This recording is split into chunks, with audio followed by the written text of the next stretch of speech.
Well, good morning. Happy Wednesday to you. It is Wednesday, the what day is it? The 26th of February. And February only has 28 days, so we're almost to the end of February, the shortest month of the year. If you're born in February, you are one of the few, the proud, fewer people born in February than any other month of the year, because there's fewer days in February. Thank you for joining me. For me, it's trash day, so I have my trash out. Put it out late last night so I wouldn't get in trouble with the HOA. So we're good there. As soon as the trash man comes, I take it in. Although I've thought about leaving it out by the curb for a week just to see if anybody complains. Let's see, what else? Birthdays. We have a birthday today. Let me move that. Sorry about that. Yes, birthday today is Chris Bloxam. So happy birthday, Chris. May you have a great day. Chris was he was the first graduating class of Cienega High School. I think he said he entered as a freshman. Or maybe he entered as a junior and was there for 2. I can't remember. But anyway, he was in the first graduating class of Cienega High School, something like that, which is pretty awesome when you think about it. I mean, that high school has been there for 20-something years. So he's been there for a long time. Let's see, what else? I guess that's about it. It's a beautiful day out this morning, not too cold. The new moon, time of the year, and we've got lots of exciting things going on in the world, that's for sure. But let's just pause for a moment from all of the things of the world and rest comfortably and securely in God's word. And that's what we'll do this morning. That's what Jesus does, rests securely and comfortably in God, because he has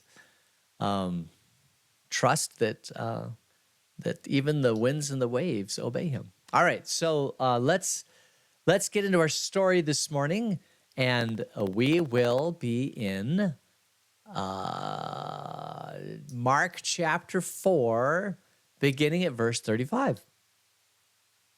Let's see, where are you? Right there. That day when evening came, he said to his disciples, "Let us go over to the other side." And leaving the crowd behind, they took him along just as he was in the boat. And there were also other boats with him. A furious squall came up. Okay, but before we get to that, so he's, I think he's still up near Capernaum. And that's where he, let's see if I can find Capernaum on my map here. Let me just pull that up. So here we are at the Sea of Galilee. And Peter's mom's house is up here in Capernaum. And it's on the north end of the Sea of Galilee. And right near here is there's a temple, a synagogue that Jesus likely, somewhere in here is the synagogue of Jesus. Yeah, so maybe over here. It's not too far, for sure. And we're on the north side of the Sea of Galilee, still there, still the same sea. Half of it is in the country of Jordan. The other half is in the country of Israel. Jordan wraps around, follows the Jordan River. It's called the Jordan River because it's Jordan, all the way down to the Dead Sea, and then through the Dead Sea. And there's actually a portion of Jordan that's on the Gulf of Aqaba. It's called the Port of Aqaba for Jordan. Just doing a little bit of interesting research because likely going to Jordan this summer. More about that later. Anyway, so we're on the north side of the Sea of Galilee, and let's see here. The day came to evening. Typically in the evening, you would want to go. Could be if it's a beautiful, calm evening, then could be great on the lake. I mean, Have you ever been on a lake when it's just calm and everybody wants to go on the lake? So he goes on the lake. He says, yeah, let's go on the other side. So they're on the Israel side. They're going to go over to the Sea of Galilee side. I mean, the Jordan side. And so they all get in the boat and they leave the crowd behind. And they're going over to the other side. And there were other boats with him. So it wasn't just Jesus in a boat. There were probably people in boats listening to Jesus, right? So he gets on the boat, and verse 37, a furious squall came up, and the waves broke over the boat so that it was nearly swamped. And Jesus was in the stern, sleeping on a cushion. The disciples woke him and said, "Teacher, don't you care if we drown?" So I love this. One of the T-shirts that the youth have is it says, "Jesus took naps, you should take naps."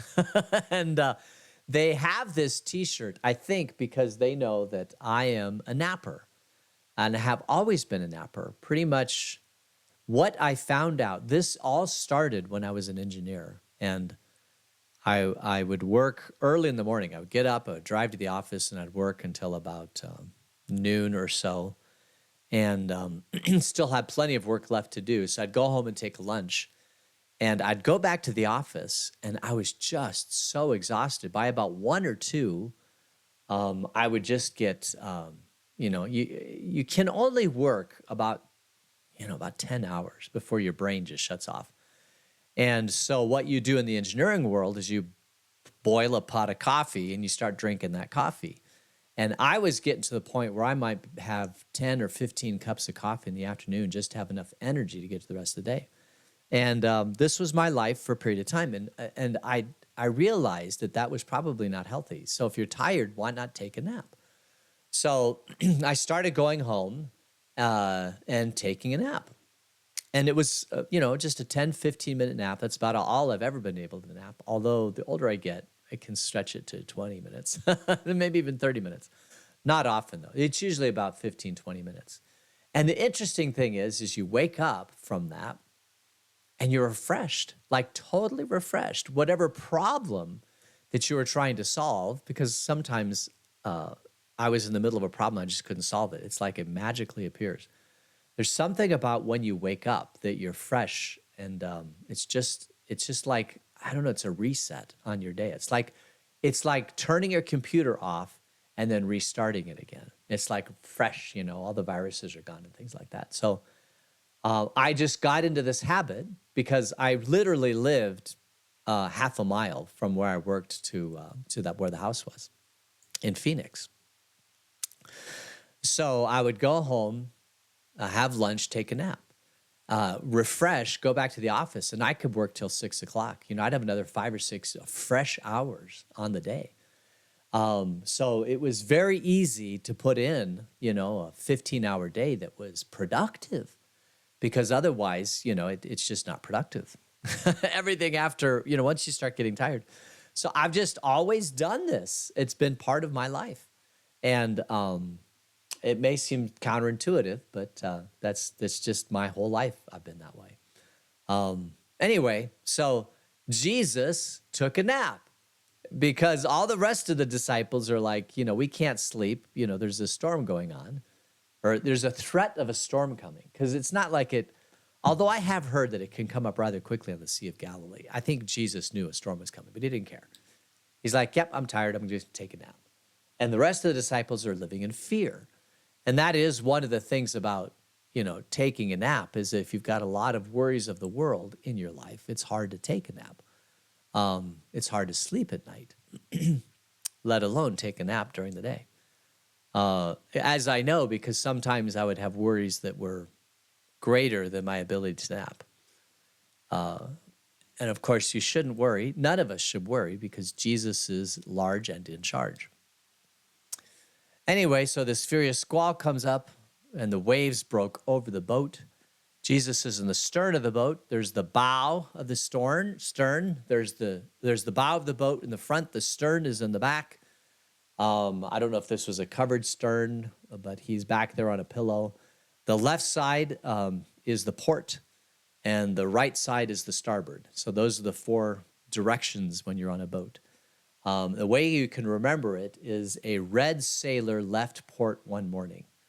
Red because also in navigation, you'd have a red light on on the left-hand side of an aircraft, and on the right-hand side of the aircraft, you have a green light. So if you see a red light and a green light, you can tell if you're looking at the front of the airplane or if you're looking at the back of the airplane.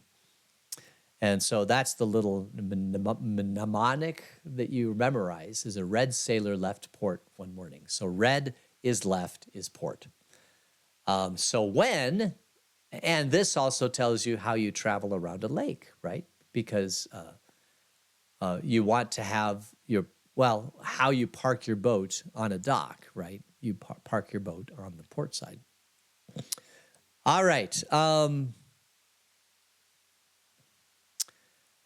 Jesus was in the stern, sleeping on a cushion. The teacher says, "Don't you care if we drown?" Well, of course, Jesus doesn't want him to drown, but he knows they're not going to drown.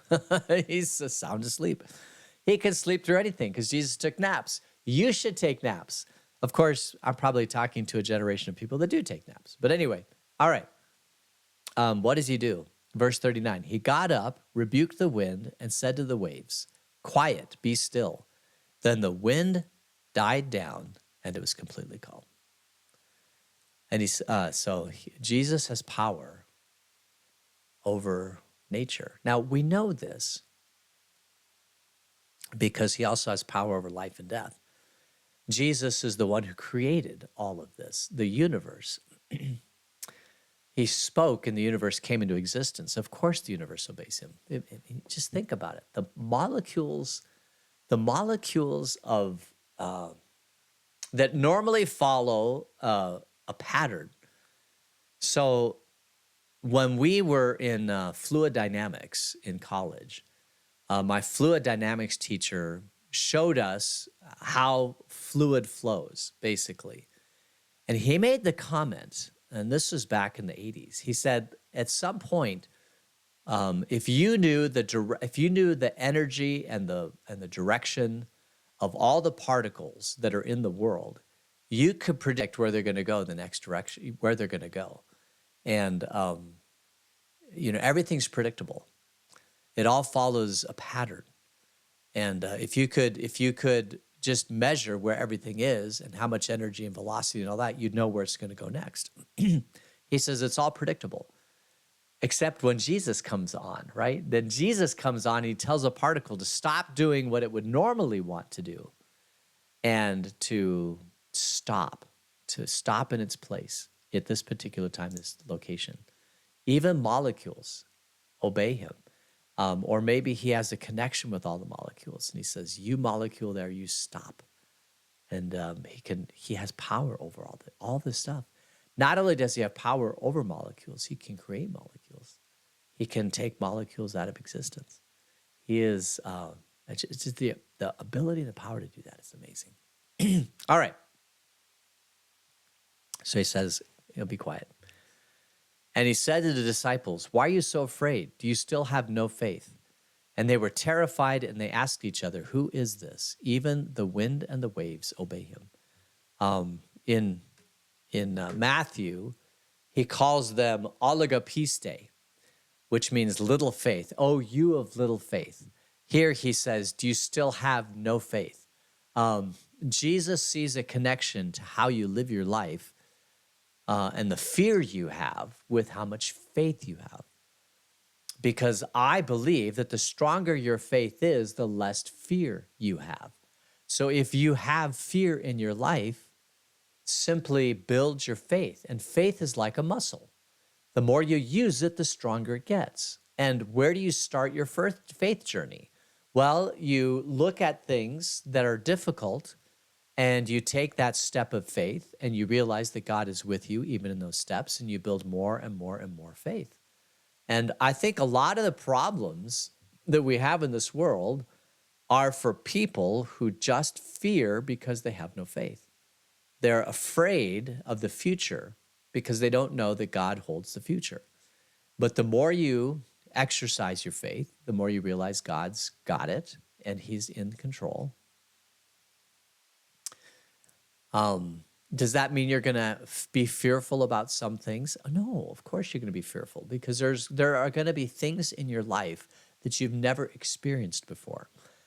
And you're going to wonder, hold on a second.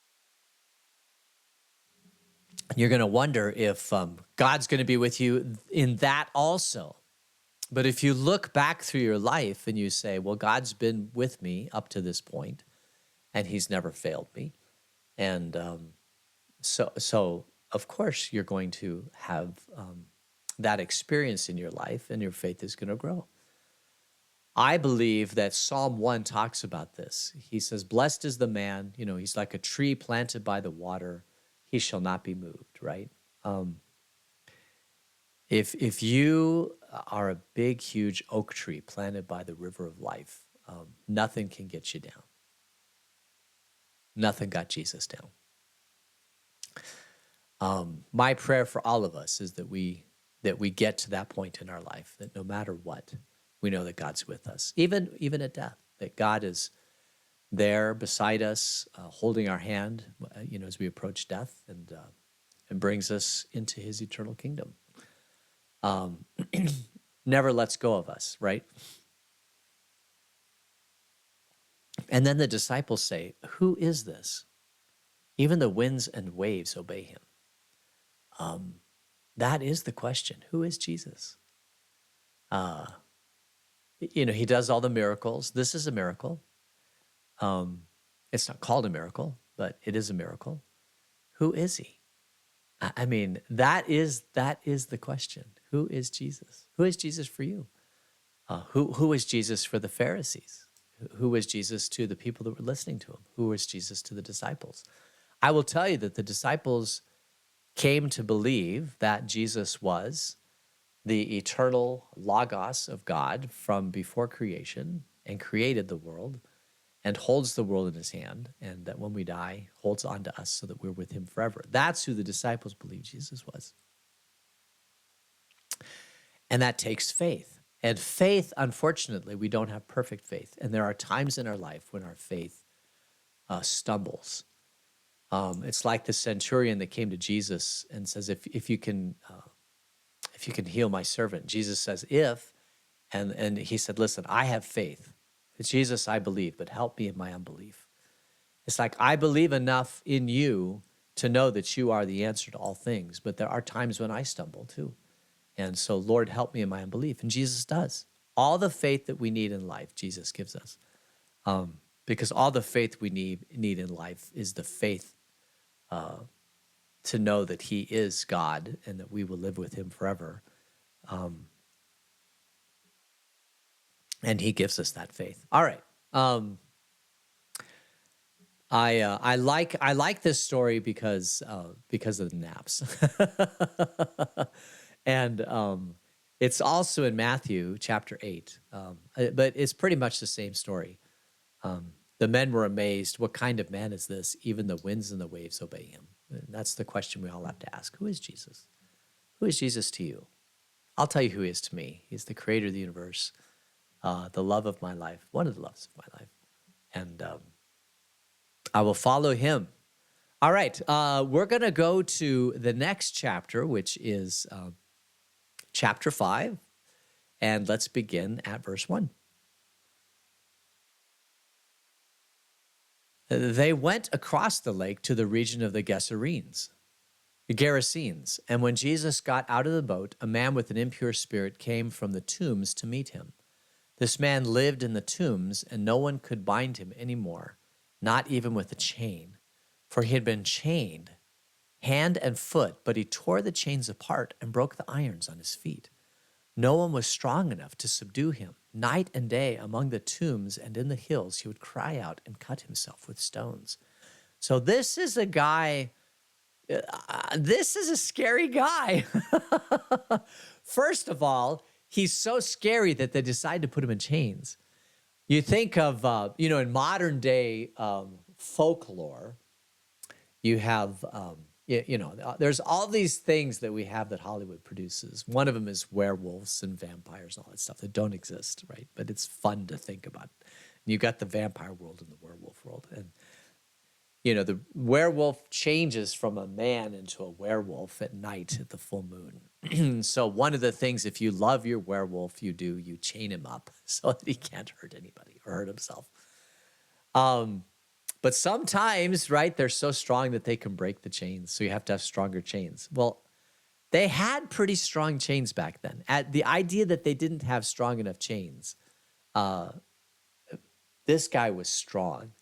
Maybe the chain was brittle and he could break the chain, by, knocking against a rock or just by pure force. He's a He-Man. He's a, who is it? Not the Hulk. The guy that's all stones. Shoot, I can't remember which one he is.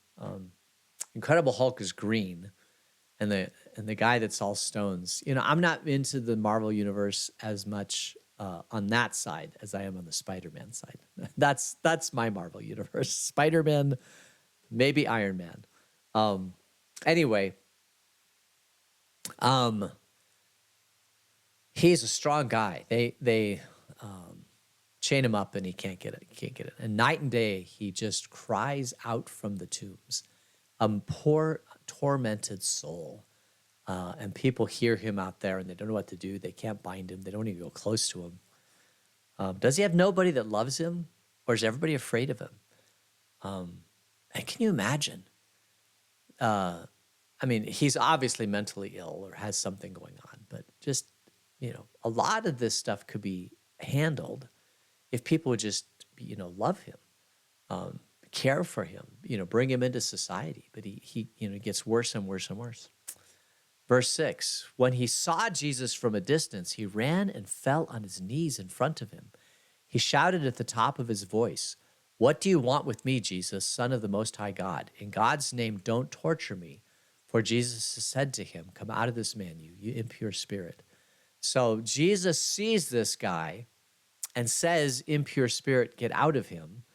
And this big, huge, hulking guy comes to Jesus, kneels in front of Jesus, and says, he knows who Jesus is, a son of the Most High God. In God's name, don't torture me. So the demons are tortured by Jesus. Verse 9, then Jesus asked him, "What is your name?" "My name is Legion," he replied, "for we are many." And he begged Jesus again and again not to send him out of the area. And a large herd of pigs was feeding on the nearby hillside. And the demons begged Jesus, "Send us among the pigs. Allow us to go into them." And he gave them permission, and the impure spirits came out and went into the pigs. The herd, about 2,000 in number, rushed down the steep bank into the lake and were drowned. So he allows the demons to leave the man, to go into a herd of pigs, 2,000 pigs, and then they go down the steep bank and they go into the lake and they drown. So why would you have a herd of pigs? Why would there be a wild herd of pigs? Jewish people don't eat pork, which is why I could never be a Jew, because whenever I see bacon on sale, I buy it. We go through a lot of bacon in this Hook household, and I like pork too. Pork chops, pork loin, pork everything. But I really love bacon. I really love bacon. Well, we recently had started eating BLT sandwiches. I don't know why we started doing that, but it's like, hey, let's have a BLT sandwich, and it was so good. If you haven't had a BLT sandwich in a long time, bacon, lettuce, and tomato. They're really, really good. I understand there's large herds of pet pigs, roaming Texas and Arkansas and Louisiana. They go out and they kill them and stuff like that. Whatever reason, there was a large herd of pigs by Jesus, and he cast the demons into the pigs. An unclean animal. So the demons go in there, and then the pigs, by this demons, go into the lake and they die. So the question I've always wondered is, do the demons die with the pigs? Or now that the pigs are dead, do the demons now go search for another host? In today's folklore, demons, if you kill the host, the demons are now free again, and you've got to go find another host. So Jesus didn't get very far, right? He casts them out of the man, and they go to the pigs, and the pigs die. Did the demons die with the pigs? And I would have to say, based upon my reading the story, they die with the pigs. But I don't know. I mean, it doesn't tell you. They definitely leave the area. But can you kill a demon? How do you kill a demon? All this sort. This is where, folklore and stories come alive, and people come up with their own stories of how these things are accomplished. The Bible is very silent on it, and unfortunately, we don't have a lot of knowledge about these sort of things because most people don't want to deal with demons. You have to have an extremely strong faith to even approach a demon and talk to a demon.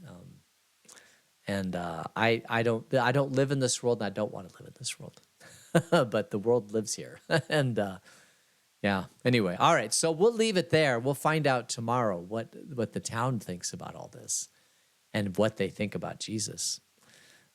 So yeah, let's close in prayer. Gracious God, thank you for this day. Thank you for grabbing a hold of us so that nothing can harm us. In your name we pray. Amen. All right. Thank you so much. Yeah, my question too. Where did the demons go? I know. Tacey, it's good to see you. I don't know where they went. In today's world, we'd say that, the demons are freed. The only thing can kill a demon is God, but who knows? I don't know. It's kind of a scary question when you think about it. And are they local? Like, do the demons stay in a house and hunt it? I mean, those are the questions that you go do. Anyway, all right. So we'll leave it there. And today is Wednesday. So after Trash Day, we'll meet again tomorrow. And I pray you all have a BLT for lunch. It's really, really good. All right. So may you all have a blessed day and in the Lord. And we'll see y'all tomorrow. Take care. God's blessings. Bye.